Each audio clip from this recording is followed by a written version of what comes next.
यो चाहिँ Samsungको A10 हो। यसमा चाहिँ समस्या भनेको फोन अन हुने राम्रोसँग, नयाँ एलसिडी लाउँदा पनि एलसिडीमा लाइट नआउने यो समस्या थियो र यसको समाधान म यसमा गर्दैछु।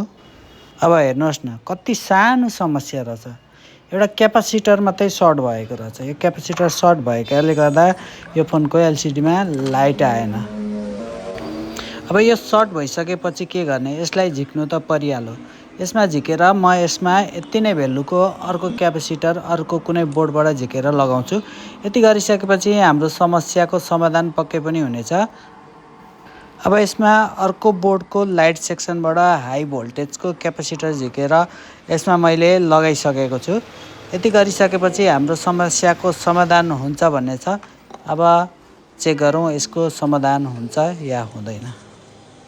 अब यसलाई मैले क्लिन गरेर मोबाइल राम्रोसँग फिट गरेर मोबाइल अन गरेर हेरेँ। अन गरेर हेर्दा हाम्रो समस्याको समाधान भइसकेको छ।